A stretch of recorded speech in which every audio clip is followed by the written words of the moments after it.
Hello दोस्तों, स्वागत है आपका मेरे यूट्यूब चैनल परीक्षा प्लान में। तो कैसे हैं आप लोग? आई होप अच्छे होंगे।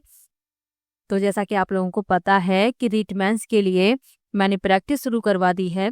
राजस्थान का भौगोलिक, ऐतिहासिक और सांस्कृतिक ज्ञान कॉमन राजस्थानी भाषा, ये वाला पार्ट मैं कंप्लीट करवा चुकी हूँ। एसएसटी की जो किताबें चलती हैं राजस्थान बोर्ड की, उन्हें मैं पढ़ा चुकी हूँ क्लास 6 से लेकर 10th तक। और अब मैं इम्पॉर्टेंट क्वेश्चन की प्रैक्टिस करवा रही हूँ। तो ये प्रैक्टिस का चौथा वीडियो है। तो चलिए वीडियो को शुरू करते हैं। वीडियो देखने के बाद यदि आपको अच्छा लगे, हेल्पफुल लगे, तो वीडियो को लाइक और शेयर कीजिएगा। और यदि आप चैनल पर नए हैं तो चैनल को सब्सक्राइब कर लीजिए। लेवल 1 का 2013 वाला 2023 वाला पेपर मैं सॉल्व करवा चुकी हूँ। और लेवल 2 का एसएसटी का 2013 वाला और 2023 वाला करवा चुकी हूँ। और हिंदी का 2023 वाला करवा चुकी हूँ। तो आप लोग ये वीडियो भी जरूर देख लीजिएगा। तो चलिए आज के वीडियो को शुरू करते हैं।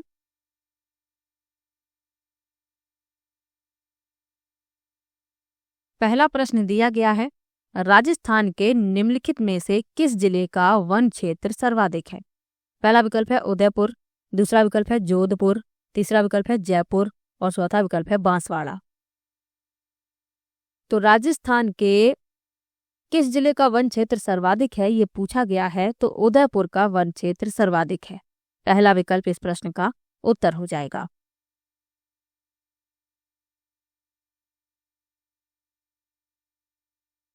और राजस्थान में वनों को 3 भागों में वर्गीकृत किया गया है, आरक्षित वन, संरक्षित वन और अवर्गीकृत वन।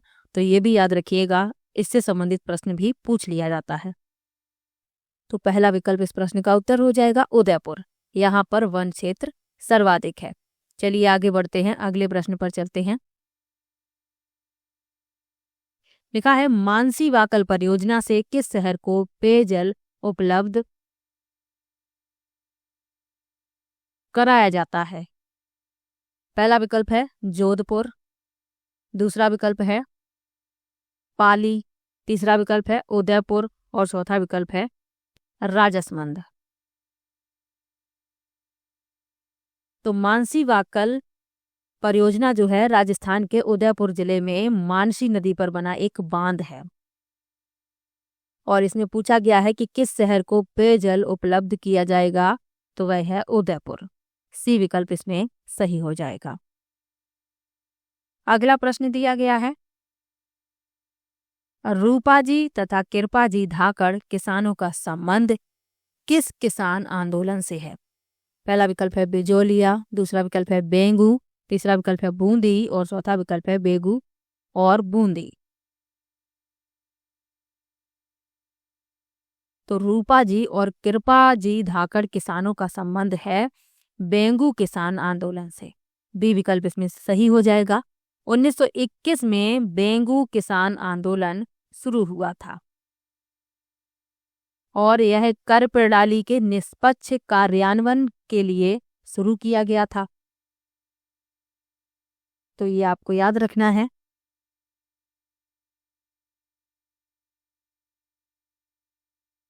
बी विकल्प इसमें सही हो जाएगा। बिजौलिया आंदोलन ये 1897 में शुरू किया गया था और बूंदी आंदोलन ये 1926 में। ये किसान आंदोलन है, ये आपको याद रखने हैं। और किसान आंदोलन के बारे में आप लोग डिटेल में पढ़ ही चुके हैं। चलिए आगे बढ़ते हैं। अगला प्रश्न दिया गया है, कुंभलगढ़ दुर्ग का वास्तुकार, प्रमुख वास्तुकार कौन था? पहला विकल्प है मंडन, दूसरा विकल्प है गोविंद, तीसरा विकल्प है नपा और चौथा विकल्प है इनमें से कोई नहीं। तो कुंभलगढ़ जो किला है ये राजस्थान के राजसमंद जिले में स्थित है और इसका प्रमुख वास्तुकार था मंडन। इंपॉर्टेंट प्रश्न है, पहले भी पूछा गया है, आप लोग याद रखिएगा। इस किले का निर्माण महाराणा कुंभा ने करवाया था, ये भी आपको याद रखना है। पहला विकल्प इस प्रश्न का उत्तर है। चलिए आगे बढ़ते हैं। और साथ में ये भी याद रखिएगा, ये जो किला है इसे 2013 में यूनेस्को की विश्व धरोहर धरोहर स्थल घोषित किया गया था, ये भी साथ में याद रखिएगा। चलिए अब चलते हैं अगले प्रश्न पर। लिखा है। अगला प्रश्न है, चैम्बर ऑफ प्रिंसेज का प्रथम चांसलर कौन था? पहला विकल्प है महाराज भीम सिंह, दूसरा विकल्प है करड़ी सिंह, तीसरा विकल्प है गज सिंह और चौथा विकल्प है गंगा सिंह।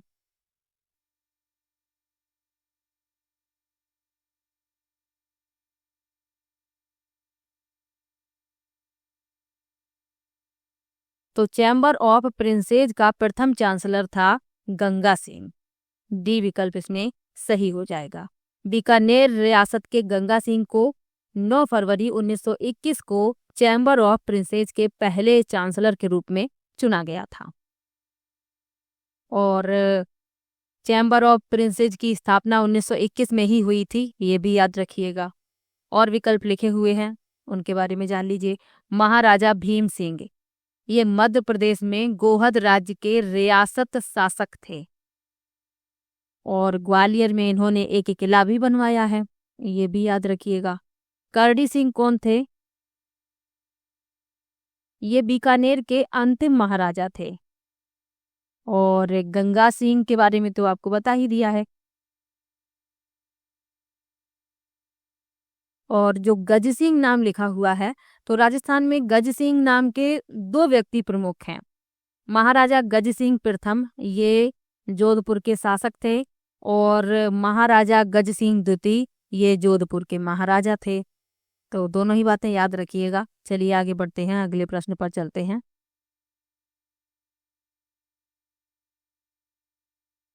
अगला प्रश्न दिया गया है, गोरा और बादल ने किसकी रक्षा की थी?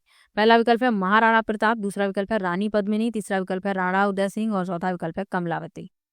तो गोरा और बादल ये महान राजपूत योद्धा थे और इन्होंने चित्तौड़गढ़ के राजा रतन सिंह की सेवा की थी। अब इसमें पूछा गया है कि इन्होंने किसकी रक्षा की थी, तो रानी पद्मिनी की।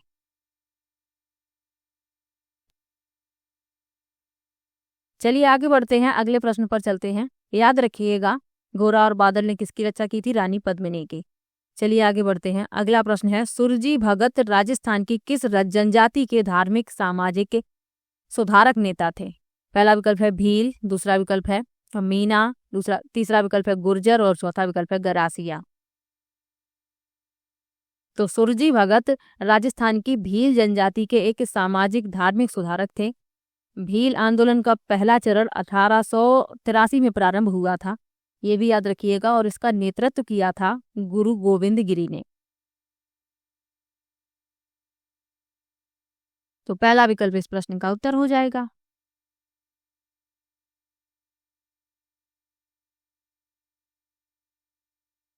चलिए आगे बढ़ते हैं, जनजाति आंदोलन के बारे में भी आपको पढ़ लेना है, क्योंकि जनजाति आंदोलन से संबंधित प्रश्न भी पूछ लिए जाते हैं। किसान आंदोलन संबंधित प्रश्न पूछे जाते हैं, जनजाति आंदोलन से संबंधित प्रश्न भी पूछे जाते हैं। चलिए आगे बढ़ते हैं, अगला प्रश्न है, तरुण भारत संघ संगठन निम्नलिखित में से किस क्षेत्र के लिए कार्य कर रहा है? पहला विकल्प है महिला सशक्तिकरण, दूसरा विकल्प है भ्रष्टाचार निरोध, तीसरा विकल्प है जल संरक्षण और चौथा विकल्प है आदिवासी तरुण विकास। तो तरुण भारत संघ जो संगठन है, ये जल संरक्षण के लिए कार्य कर रहा है। सी विकल्प इसमें सही है। चलिए आगे बढ़ते हैं, राजस्थान के किस जिले में ताल छापर झील अवस्थित है? ये प्रश्न मैंने पहले भी लिया है। पहला विकल्प है चूरू, दूसरा विकल्प है उदयपुर, तीसरा विकल्प है भरतपुर और चौथा विकल्प है अलवर। तो ताल छापर झील चूरू जिले में स्थित है, पहला विकल्प इसमें सही हो जाएगा। और ये जो ताल छापर झील है, ये ताल छापर पक्षी अभयारण्य का एक हिस्सा है, ये भी याद रखिएगा। और विकल्प लिखे हुए हैं, इनमें कौन सी झीलें हैं? उदयपुर में फतेह सागर और जैसमंद झील है, भरतपुर में मोती और अलवर में सिलीसेड़। तो ये भी याद रखिएगा साथ में, पहला विकल्प इसमें सही है। चलिए आगे बढ़ते हैं, अगला प्रश्न है, इंदिरा गांधी नहर का अंतिम बिंदु किस जिले में स्थित है? पहला विकल्प है जोधपुर, दूसरा विकल्प है जैसलमेर, तीसरा विकल्प है बाड़मेर और चौथा विकल्प है जालौर।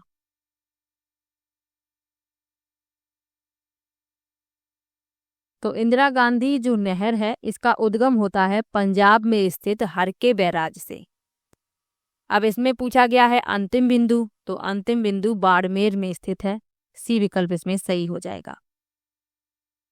ये जो इंदिरा गांधी नहर है इसका अंतिम बिंदु बाड़मेर में गडरा रोड पर है, वहीं पर ये समाप्त होती है। सी विकल्प इस प्रश्न का उत्तर है। चलिए आगे बढ़ते हैं।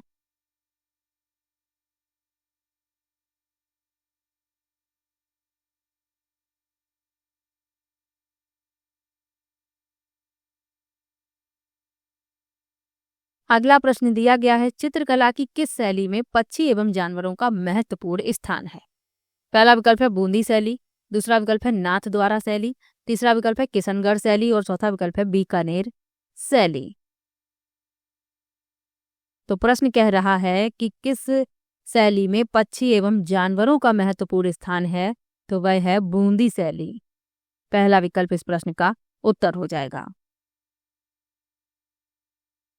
बूंदी लघु चित्रों की राजस्थानी शैली का एक महत्वपूर्ण हिस्सा है और यह शैली 17वीं से 19वीं शताब्दी तक अस्तित्व में रही है, तो यह भी याद रखिएगा। पहला विकल्प इस प्रश्न का उत्तर है। और विकल्प लिखे हुए हैं, इनके बारे में जान लीजिए। नाथ द्वारा शैली, तो यह राजस्थान के राजसमंद जिले के नाथ द्वारा शहर में विकसित हुई और यह मेवाड़ चित्रकला की उपशैली है और इस शैली में पिछवई चित्रकला सबसे लोकप्रिय है, तो ये भी याद रखिएगा। किशनगढ़ शैली के बारे में क्या याद रखना है, यह 18वीं शताब्दी के दौरान राजस्थान की रियासत किशनगढ़ में विकसित हुई। और बीकानेर शैली, इसे 17वीं शताब्दी के अंत में राजस्थान के बीकानेर शहर में विकसित किया गया और ये राजपूत चित्रकारी थी, तो ये भी याद रखिएगा। पहला विकल्प इस प्रश्न का उत्तर है। चलिए आगे बढ़ते हैं, अगले प्रश्न पर चलते हैं। अगला प्रश्न दिया गया है अजमेर नगर का संस्थापक कौन था। पहला विकल्प है अर्डोराज, दूसरा विकल्प है अजय राज, तीसरा विकल्प है अजय पाल और चौथा विकल्प है सोमेश्वर। तो अजमेर नगर का संस्थापक अजय राज को माना जाता है। बी विकल्प इसमें सही हो जाएगा। और अजमेर में ही ख्वाजा मोइनुद्दीन चिश्ती की दरगाह है, तो ये भी याद रखिएगा। और विकल्प लिखे हुए हैं, इनके बारे में जान लीजिए। अर्णोराज ने आना सागर झील का निर्माण करवाया था। अजय पाल चौहान वंश के शासक थे और सोमेश्वर ये चाहमन वंश से ताल्लुक रखते हैं, चाहमन वंश से, और इन्होंने तोमर शैली के तांबे के सिक्के जारी किए थे। तो इतना आपको याद रखना है, इसमें आपका बी विकल्प सही हो जाएगा। चलिए आगे बढ़ते हैं, अगले प्रश्न पर चलते हैं।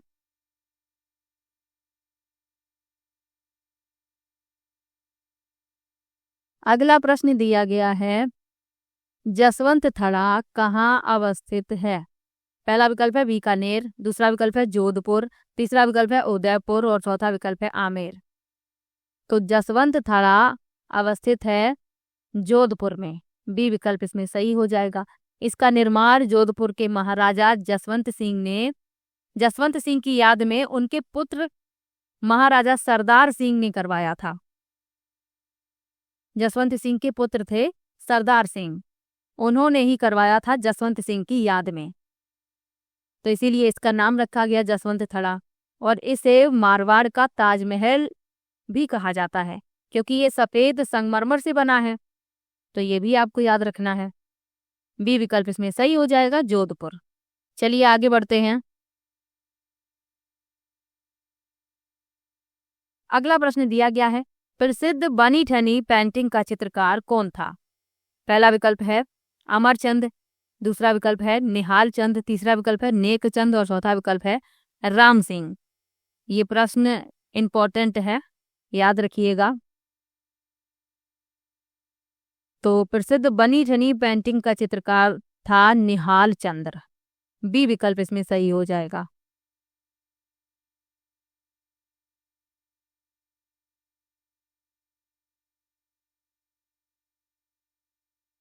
और विकल्प लिखे हुए हैं, उनके बारे में जान लीजिए। अमरचंद ये कौन थे, इनका संबंध है राजस्थान के किशनगढ़ स्कूल से और वह सुवंत सिंह के शासनकाल के दौरान एक चित्रकार थे। नेकचंद कौन थे, तो उन्हें यानी कि नेकचंद को। नेकचंद को चंडीगढ़ के रॉक गार्डन के निर्माण के लिए जाना जाता है और 1984 में इन्हें पद्मश्री से सम्मानित किया गया था। तो ये आपको याद रखना है। और यहाँ पर नाम राज सिंह लिखा हुआ है, राम सिंह नहीं है, यहाँ राज सिंह लिखा हुआ है। और राज सिंह मेवाड़ के महाराणा थे। इन्होंने 1652 से 1680 तक शासन किया है, याद रखिएगा, राज सिंह। इसमें आपका भी विकल्प सही है, निहाल चंद। चलिए आगे बढ़ते हैं, अगले प्रश्न पर चलते हैं। राजस्थान के लिए राजपूताना शब्द का प्रयोग सर्वप्रथम किसने किया? पहला विकल्प है कर्नल टॉड, दूसरा विकल्प है लॉर्ड वेलेजली, तीसरा विकल्प है जॉर्ज थॉमस और चौथा विकल्प है इनमें से कोई नहीं। तो राजस्थान के लिए राजपूताना शब्द का प्रयोग सबसे पहले किया जॉर्ज थॉमस ने। सी विकल्प इसमें सही हो जाएगा। जॉर्ज थॉमस 1800 में पहले ऐसे व्यक्ति थे जिन्होंने पहली बार राजपूताना शब्द का इस्तेमाल किया था, ये आपको याद रखना है। और विकल्प लिखे हुए हैं, इनके बारे में जान लीजिए। कर्नल टॉड कौन थे? तो 1799 में एक सैन्य अधिकारी के रूप में इन्होंने भारत की यात्रा की थी। और लॉर्ड वेलेजली, तो 1798 में Lord Wellesley Sir John Shore के स्थान पर नए गवर्नर जनरल बने थे। तो ये भी आपको याद रखना है। इसमें आपका सी विकल्प सही है। चलिए आगे बढ़ते हैं। बीकानेर के इतिहास लेखन में कौन सी ख्यात अति लाभदायक है? पहला विकल्प है मुंडियार की ख्यात, दूसरा विकल्प है बांकीदास की ख्यात, तीसरा विकल्प है दयाल दास की ख्यात और चौथा है नैनसी की ख्यात। तो बीकानेर के इतिहास लेखन में जो ख्यात अति लाभदायक है वह है दयाल दास की ख्यात। सी विकल्प इसमें सही हो जाएगा। दयाल दास को राजस्थान का अंतिम ख्यातकार माना जाता है, ये भी याद रखना है। इनका जन्म 1798 में बीकानेर रियासत के कुबिया गांव में हुआ था और इन्होंने बीकानेर राज्य की ख्यात लिखी है, जिसे बीकानेर राय राठौड़ री ख्यात और दयाल दास री ख्यात के नाम से भी जाना जाता है। तो दोनों ही बातें आपको याद रखनी है। सी विकल्प इसमें सही है। और विकल्प लिखे हुए हैं, इनके बारे में जान लीजिए। मुंडियार की ख्यात, तो इसे राठौर की ख्यात से भी, ख्यात के नाम से भी जाना जाता है। इस ख्यात में मुगल शासकों के मारवाड़ की लड़कियों से शादी करने की जानकारी दी गई है। बांकीदास की ख्यात, इसे बांकीदास ने लिखा है और ये जो बांकीदास थे ये महाराजा मान सिंह के दरबार में कवि थे। और नैनसी की ख्यात, इसे मोहनोत नैनसी ने लिखा है और वह राजा जसवंत सिंह के दीवान थे, ये आप याद रखिएगा। और नैनसी की ख्यात राजस्थान की सबसे पुरानी ख्यात है, तो ये भी याद रखिए। इसमें आपका सी विकल्प सही है। चलिए आगे बढ़ते हैं, अगले प्रश्न पर चलते हैं। भरतपुर प्रजामंडल निर्माण की घोषणा किस स्थान पर की गई थी? पहला विकल्प है भूसावर, दूसरा विकल्प है रेवाड़ी, तीसरा विकल्प है आगरा और चौथा विकल्प है बयाना। तो भरतपुर प्रजामंडल की स्थापना मार्च 1938 में रेवाड़ी में की गई थी। बी विकल्प इसमें सही हो जाएगा। और इसकी स्थापना किशनलाल जोशी ने की थी, तो ये भी याद रखिएगा। चलिए आगे बढ़ते हैं, अगले प्रश्न पर चलते हैं। सागरमल गोपा को राजद्रोह के आरोप में कितने वर्ष के कठोर कारावास की सजा दी गई थी? पहला विकल्प है 12 वर्ष, दूसरा विकल्प है 20 वर्ष, तीसरा विकल्प है 6 वर्ष और चौथा विकल्प है आजीवन कारावास। तो सागरमल गोपा भारत के महान स्वतंत्रता सेनानी थे। इनका जन्म हुआ था 3 नवंबर 1900 को राजस्थान के जैसलमेर में और एक ब्राह्मण परिवार में इनका जन्म हुआ था। इन्हें देशद्रोह के आरोप में गिरफ्तार किया गया था और 6 वर्ष के कठोर कारावास की सजा सुनाई गई थी। तो सी विकल्प इसमें सही हो जाएगा। और ऐसा माना जाता है कि इन्हें जेल में ही जिंदा जला दिया गया था। ये मैंने आपको पढ़ाया है जब इनके बारे में डिटेल में बताया था। तो सी विकल्प इसमें सही है। 6 वर्ष की इन्हें सजा दी गई थी कठोर कारावास की। चलिए आगे बढ़ते हैं, अगले प्रश्न पर चलते हैं।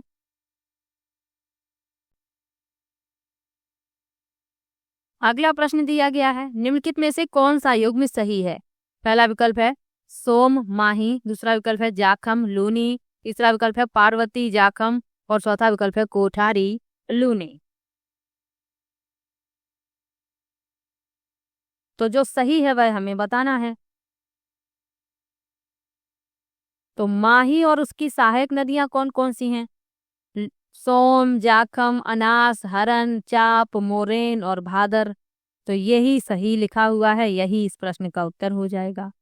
बाकी ये युग्म लिखे हुए हैं, ये गलत लिखे हुए हैं। तो पहला विकल्प इस प्रश्न का उत्तर है, सही युग्म पूछा गया था। चलिए आगे बढ़ते हैं, अगले प्रश्न पर चलते हैं। मेवाड़ के किस महाराणा के शासनकाल में मेवाड़ के महाराणाओं के साथ सती होने की अंतिम घटना का विवरण मिलता है? अच्छा प्रश्न है। पहला विकल्प है राज सिंह, दूसरा विकल्प है अमर सिंह द्वितीय, तीसरा विकल्प है अमर सिंह प्रथम और चौथा विकल्प है स्वरूप सिंह। तो इस प्रश्न में आपका चौथा विकल्प सही हो जाएगा, स्वरूप सिंह। स्वरूप सिंह के शासनकाल के दौरान सती की अंतिम घटना मिलती है। महाराणाओं के साथ सती होने की अंतिम घटना पूछी गई है, तो स्वरूप सिंह के शासनकाल के दौरान। और 1829 में भारत के governor general Lord William Bentinck ने अंग्रेजों के क्षेत्रों में सती प्रथा पर प्रतिबंध लगा दिया था, ये भी आपको याद रखना है। चलिए आगे बढ़ते हैं।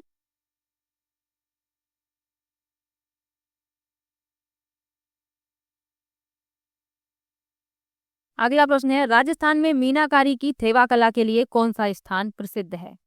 पहला विकल्प है बाड़मेर, दूसरा विकल्प है नाथद्वारा, तीसरा विकल्प है प्रतापगढ़ और चौथा विकल्प है बीकानेर। तो थेवा कला जो है ये गहने बनाने की एक विशेष कला है, जो बहुरंगा कांच सामग्री पर सोने के नाजुक काम का उपयोग करती है। इस कला की उत्पत्ति हुई थी लगभग 400 साल पहले राजस्थान के प्रतापगढ़ में नाथू जी सोनी ने की थी। तो सी विकल्प इसमें सही हो जाएगा, प्रतापगढ़। चलिए आगे बढ़ते हैं, और ये याद रखिएगा कि ये गहने बनाने की एक विशेष कला है। चलिए आगे बढ़ते हैं, अगले प्रश्न पर चलते हैं। गिलुंड सभ्यता के अवशेष किस युग के हैं? पहला विकल्प है ताम्र प्रस्तर युग, दूसरा विकल्प है लौह प्रस्तर युग, तीसरा विकल्प है मृदभांड युग और चौथा है प्रस्तर युग। तो गिलुंड पश्चिमी भारत में राजस्थान राज्य के राजसमंद जिले में स्थित एक गांव और पुरातात्विक स्थल है, और इसके अवशेष किस युग के हैं? ताम्र प्रस्तर युग के। ए विकल्प इसमें सही हो जाएगा। चलिए आगे बढ़ते हैं, अगले प्रश्न पर चलते हैं।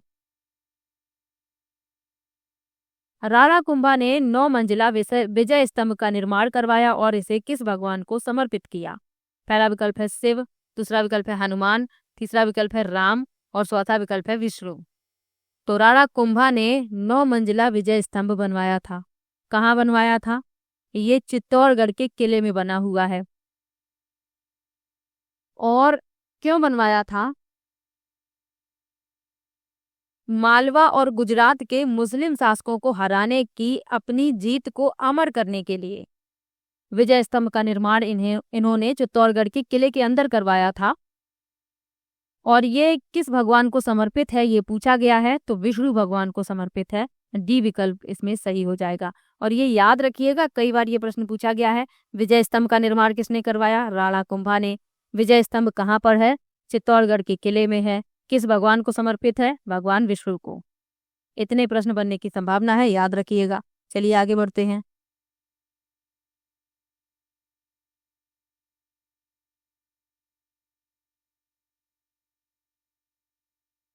अगला प्रश्न है, पाकिस्तान की सीमा रेखा को सर्वाधिक स्पर्श करने वाला राजस्थान का जिला कौन सा है? पहला विकल्प है श्री गंगानगर, दूसरा विकल्प है बीकानेर, तीसरा विकल्प है जैसलमेर और चौथा विकल्प है बाड़मेर।